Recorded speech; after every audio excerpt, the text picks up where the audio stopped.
महाराष्ट्र सरकार के मंत्री और भाजपा नेता नीतीश राणे ने कहा कि ईवीएम का मतलब है एवरी वोट अगेंस्ट मुल्ला। इस पर बात करने के लिए हमारे साथ सूफी कशिश वारसी साहब हैं। वारसी साहब, भाजपा नेता के इस बयान को आप किस तरह से देखते हैं?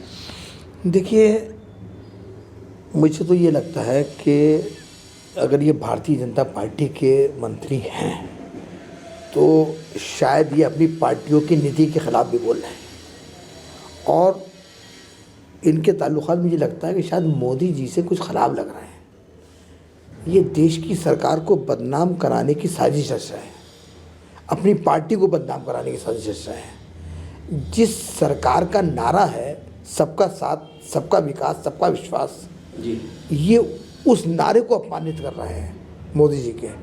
और अभी आप देख लीजिए कि अगर उनकी सरकार या भारतीय जनता पार्टी की सोच ऐसी होती तो उनके यहाँ अल्पसंख्यक प्रकोष्ठ नहीं होती, उनके यहाँ सूफी संवाद नहीं होता, बल्कि हर पार्टी के अंदर अल्पसंख्यक प्रकोष्ठ होती है। इनके यहाँ सूफी संवाद भी है इस पार्टी के अंदर। दूसरी बात मैं कहना चाहता हूँ कि जब से आदरणीय प्रधानमंत्री नरेंद्र मोदी जी प्रधानमंत्री बने हैं तब से आज तक इन्होंने लगातार अजमेर चादर भेजी, लेकिन इस साल 2 कदम आगे बढ़ के काम किया।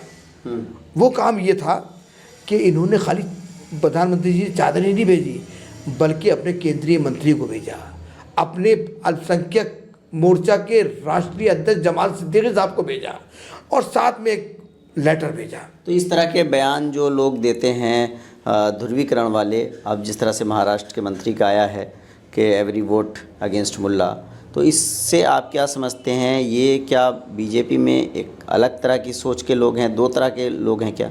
देखिए, एक बात ये तो भारतीय जनता पार्टी की जो शीर्ष नेतृत्व है वो बताएगा, लेकिन हाँ एक बात मुझे ऐसा एहसास कभी कभी होता है कि जिस तरह से पश्चिमी मीडिया हमारे देश को बदनाम करने की नाकाम साजिश रच रही है, विदेशी मुल्क हमारे एक आध 2 पड़ोसी मुल्क हमारे देश के ख़िलाफ़ साजिशें रचते हैं, ये लोग कहीं उनसे तो नहीं मिले हुए।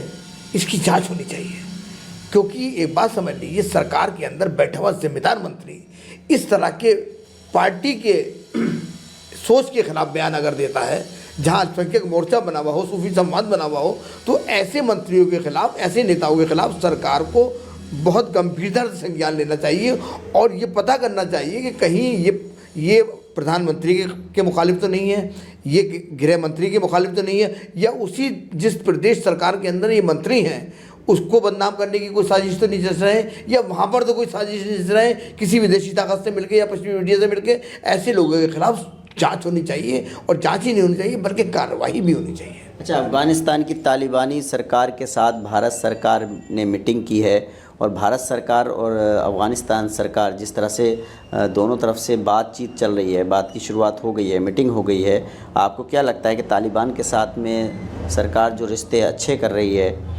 ये किस तरह का संदेश है?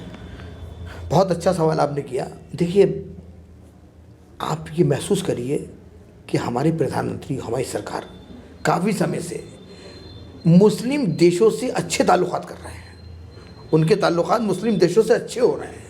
ये उन लोगों को करारा तमाचा है जो ये कहते हैं कि भारतीय जनता पार्टी या देश की सरकार मुस्लिम मुखालिफ है। अब आप ढूंढिए ऐसे लोगों जिन्होंने, जैसे पार्टी अब से अभी ये मंत्री जी ने बयान दिया, वो ये बदनाम करने की साजिश रच रहे हैं। एक तरफ सरकार मुस्लिम देशों से ताल्लुकात अच्छे कर रहे हैं, वहीं पार्टी का एक जिम्मेदार मंत्री बैठ के इस तरह का बयान दे रहा है, तो वो कहीं ना कहीं विदेशी ताकतों से मिला हुआ है। हमारी सरकार, देश की सरकार हमेशा एक टाइम से मुस्लिम देशों से एक बहुत अच्छा ताल्लुक़ बना रही है और जिसके कई सबूत हमारे सामने भी। तालिबान को लेकर के जो कदम उठाया गया, ये आप इसका स्वागत करते हैं? मैं स्वागत करता हूं और देश की सरकार का एक अच्छा कदम है। और देखिए, एक बात समझ लीजिए कि किसी भी अच्छे कदम के ऊपर सियासत नहीं होनी चाहिए बल्कि उसका स्वागत होना चाहिए। देखिए, इनका कहना है कि जो भारतीय जनता पार्टी के नेता हैं महाराष्ट्र में और सरकार में मंत्री हैं नीतीश राणे, उनका जो बयान है वो एक तरह से देश की सरकार और जो संवैधानिक पद पर वो बैठे हुए इस तरह से जो बयान दे रहे हैं, तो कहीं ना कहीं जो सरकार है देश की या भारतीय जनता पार्टी के जो आला नेता हैं या प्रधानमंत्री नरेंद्र मोदी हैं, उनका जो नारा है सबका साथ सबका विकास, उसको ठेस पहुंचाने वाला है और ऐसे लोगों की जांच होनी चाहिए।